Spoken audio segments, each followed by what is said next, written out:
Yes, my next vehicle I'm working on right now, the EV9. Had the opportunity to get it out and take a test drive. That's what I'm doing today. Test drive day.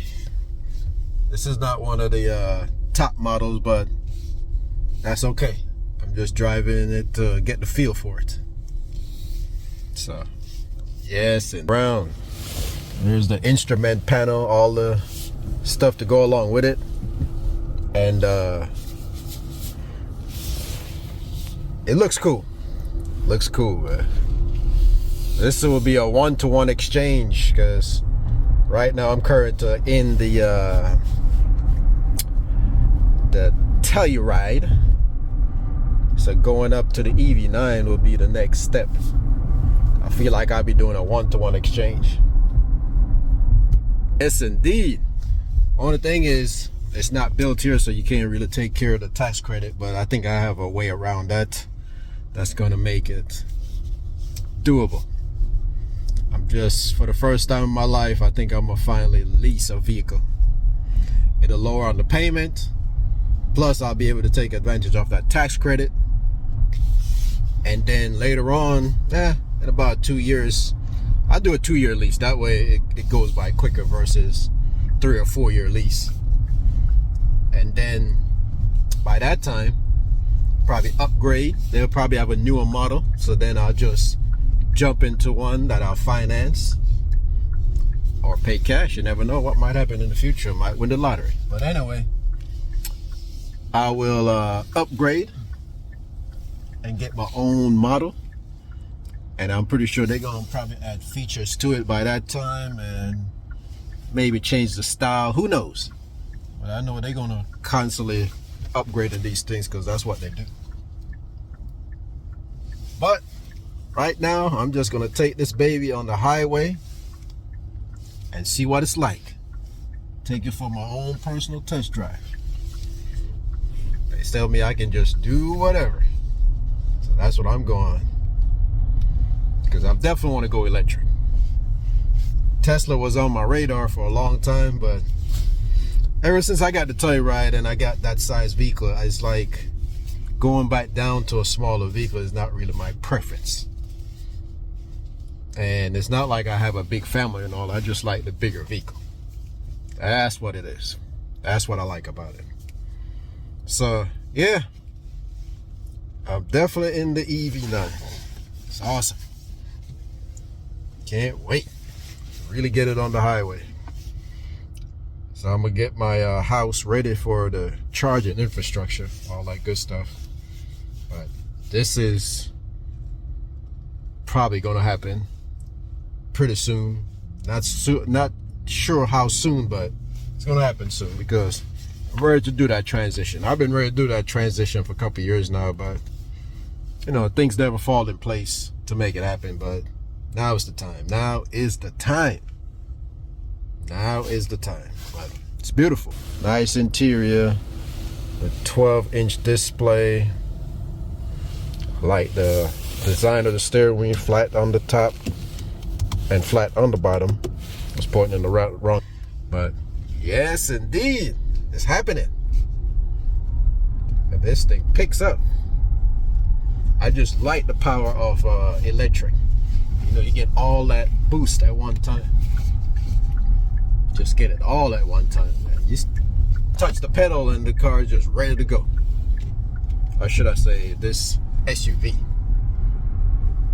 But you just get all that energy. You know, I've driven a Tesla. You know, Tesla have that that instant torque where you just kicks in and you get head back to the seat. This doesn't really have that, but I don't need all that. I don't need a whiplash. One thing I like about the Kia is they come with that driving feature automatically part of the package. So it's not like something where you have to purchase the self-driving feature. And it's not like one of those you have to subscribe to like GM where you have to pay a subscription to get that drive feature. This just comes automatically with the vehicle. It comes automatically, and that's what I like. And it doesn't really stop at stoplight and stop sign and do all kind of things like the Tesla can do. Tesla is a little bit more advanced. But with this, I can get on the highway, drive comfortable. I don't have to constantly steering, pushing on the gas pedal and brake pedal. It does what it needs to do. Stop in traffic. On the highway, it'll do stop and go where if the traffic is backed up, you don't have to constantly stepping on the brake and pedal. It just does it automatically. The car moves in front of you, it moves up. The car stop in front of you, it stops. On the city streets, like in my Telluride, it drives and stops just like it does. Sometimes it's hard time to see the road because, you know, the roads are not designed properly, but that's not really the fault of the car. It's just the roads need to be updated. You know, they need to be repainted and stuff like that. But I like the fact that, you know, you have a vehicle that sits on the road and it just drives itself. It's the beauty of it. You know, some people don't get used to that and it's like not their cup of tea. I get it. But for me, I'm cool with it. I like a vehicle that drives itself. It give me a chance to relax and enjoy the ride, like I'm being chauffeured, even though I'm in the driver's seat. But it is definitely sweet. Like I said, I've been wanting to go electric for a long time now. But it's time. It's time. It's time to pull that trigger and stop hesitating. So I'm doing it. I'm definitely gonna do it. But yeah, like I said, and there's the instrument panel. What I just say, Telluride? I meant EV9. I'm so used to Telluride because that's what I drive. But that's the instrument panel. See, I got the self-driving feature turned on right now, so it's steering and staying in lane, and it's keeping a speed limit, highway navigation, and that changes based on the speed if you set it that way. So it has the road changed to, if the speed of the road of the highway changed to 70 or 75, it automatically adjusts itself to that. If it drops back down to a lower speed, like say 55, it drops back down. It doesn't do that on the city road, but it does it on the highway. Automatically adjusts the speed based on the highway speed. So that's if you want to stay within the speed limit. You just set it to whatever you want to set it to. So it doesn't have to be that way. But it does a fantastic job steering, and it keeps up. I've taken mine through like construction zones where, you know, the roads keep diverting because they had to rearrange the road just for the sake of construction, and it stays in lane. And it's amazing for a vehicle that a lot of people don't look towards because, you know, they're like, Kia. And, you know, they turn up their nose. I get it. But I try to get my money's worth instead of getting a brand just because of a brand, you know. But I'm not knocking anybody who loves BMW and Mercedes and all that stuff. That's not my cup of tea, you know. To each his own. I like to get my money's worth and get a bunch of features in a vehicle that I like. And like I said, this is the reason why I'm going this route. Now, a lot of people say, you know, electric cars are expensive, but when you watch a lot of videos and stuff like that, like, you know, you'll see things like they say, oh, I'm not spending $80,000 on a Kia, for instance. Or I'm not going to spend even $70,000 or $60,000 on a Kia, but they're looking at the name. They don't understand that there's more to the name when it comes to a vehicle. One of the main things is the batteries, and that's the cost. The biggest cost of an electric vehicle is the battery. Now in time that will get better, you know, as they mass produce things more, then the cost of the battery will come less of a problem because it's being produced more. It's just like flat screen TV were expensive when they first came out, and now you can pick one up for pennies on the dollars. Much cheaper. So that will happen in the future. It's just going to take time. But an electric vehicle, no matter the brand, is batteries. That's where the main cost is at all times. Always the batteries. So don't look at it as a brand thing. It's just the cost of material. That's all that is. But in the long run, you got to realize you're going to be recouping some of that investment, because your maintenance cost is gone. There's no oil change, none of that stuff anymore. All thing you're doing is tire rotation and buying new tires when it's needed. Then gas. It doesn't matter what gas price is. You don't care. It can go to $5 a gallon. Who cares? Because you're not spending that. And that's over a year, you will see it adds up to a serious amount. So that goes away. Maintenance cost goes away. Only thing you're doing is plugging it in. And the cost, if you charge it during off-peak hours, is much less. Way less than a tank of gasoline. You know, when it says like $5 a gallon, you're not spending no gallons when it comes to electric vehicle. You're just adding mileage. Plug it in, and depends on how you drive. If you're a heavy footer, yes, you're gonna use up a lot more juice, but that's the same way with a gas car. You're heavy footer, you're gonna burn more gas, so it doesn't matter. And then your discipline is gonna be the same as a gas car. So you're gonna make sure that you charge the vehicle so it's ready for the road, just like how you charge your phone so it's ready for the next day. That's all. But your discipline change in a different way. You're going to look at your gas meter when you head out that morning, or when you're heading home, and make sure you get enough gas for the next day or for that day. Depends on how you like to gas up, morning or night. So discipline hasn't changed. But the benefit that I see is you can charge your electric vehicle at home. So skip the gas station lines. You go straight there, plug it in at your garage door. When you're at your garage, and you charge it up overnight, off-peak hours, so you get the best rate for charging. And your electric bill is not going sky high, because you're not charging every day, unless you're just, like I said, doing some serious driving.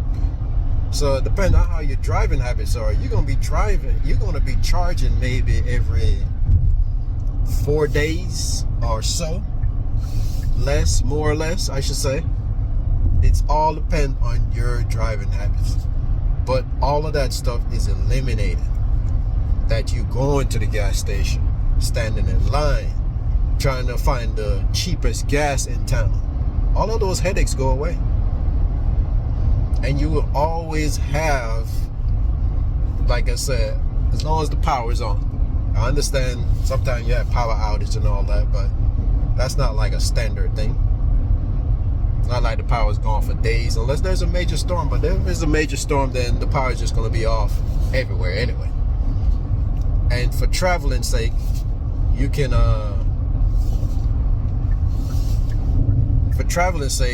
easily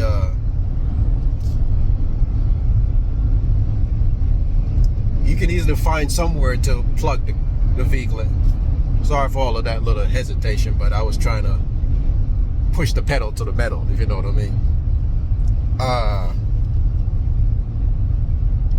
You can easily find places to charge your vehicle on your route, because most electric vehicles, I say probably all of them now, has the capability to calculate how much it's going to take from your trip, start of the trip to the end of the trip, how much juice you're going to need. Because we can't say gas anymore, we got to say juice. The battery needs to keep you oh yeah, I just switch it to sport mode and I can feel the jerk. Yeah, it does have the little kick. Not as strong as the Tesla, because like I said, I've driven the Tesla, but this thing has a little kick. But anyway, the navigation system is going to tell you where you need to stop to get a charge, and it's going to plot it out for you, so you know exactly where to stop, plug in your vehicle, get a chance to get out and stretch your legs, so you're not in that sitting position for so long. Because you know what they call it, the sedentary position. I'm probably not pronouncing it right, but you know what I mean. It's unhealthy to sit for so long. I've done it several times, and yeah, back, leg, all that stuff hurt. Even your neck, because you just sit there. But it's good to get out when the vehicle needs a charge. It might take 20 minutes, 25 minutes, and you can get out, get something to eat, stretch, take a short nap if you have to, and make your trip a little bit more pleasant as far as your road trip. I've done many road trips, and like I said, I've done it where I'm just worn out when I reach the end of my trip. But I think it's much healthier. It's good for the environment. It's just better off overall. So that's my plan, and I'm glad I'm finally able to get something that's similar to what I am driving right now, because the Model Y was my vision, because I wanted something much bigger than the Model 3. You know, I'm a SUV kind of guy. Like I said, it's not about big family and all that. It's just what I like as far as vehicle size. So I'm loving this. You know, as I look around, it's just, yeah, this is me. I'm like more convinced now. Had my Telluride since 2020. I think November 2020. It's a 21st version, you know, because they always have the year ahead in the year that you buy it. So it's a 2021 model, but I got it in 2020, the end of 2020. So yeah, loving it. But it's time for me to make that transition, and I'm not worried. I mean, like I said, it's discipline.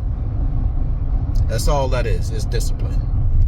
You just not worried about, oh, where I'm going to charge a vehicle, where I'm this, where I'm that. They're building charging infrastructures all over the place, and everybody's making a deal with Tesla now, because you know Tesla have the most charging stations around. So because of that, you know, you can find more places to charge your vehicle, because all of these, like I said, companies are trying to make a deal with Tesla to get their vehicles on the charging infrastructure, which is a good thing.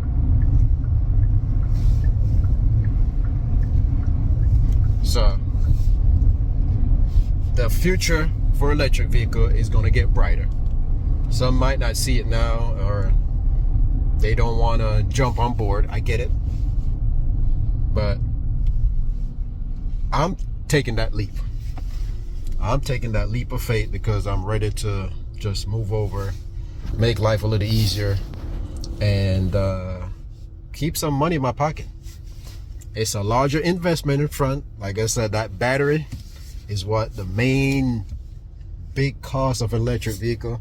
But in the long run, you're going to get a return on your investment. And that's what it's all about. Return on investment. You invest now and reap the benefit later. But I'm definitely loving this, man. It's sweet. I'm convinced now. Like I said, I'm not really driving the top model version right now, but I'm not concerned about all that. You know, I'm just liking the fact that I have something that's gonna save me money in the long run. So that decision to move over is convinced right now as I sit here on this video and talk. It's convinced. When I pull the trigger is all gonna be depend on timing and is not really a big problem because I still have value in my vehicle right now that I can reap the benefit from. There's still equity, if you want to call it that. So I can transfer it because the value of my vehicle is still high, real high. So between what is valued and how much is left on the loan, the difference is where I will use to get this electric EV9. That is the plan. That is the plan. Anyway, I'm gonna jump off this right now because getting ready to head back to the dealership and return this loaner. They're giving me a chance to get a test drive, tell me to take it on the highway, drive it around, and that's exactly what I'm doing. So I'm gonna enjoy the rest of it as I head back to the dealer and bump some music. Couldn't play it during the video because, you know, copyright issue. But I'll let you know. Keep you posted, all right? So stay tuned, and thanks for watching. Make sure you're having a lovely day, and keep on having a lovely day. Don't let anybody ruin it for you, all right? Until next time, have a good one.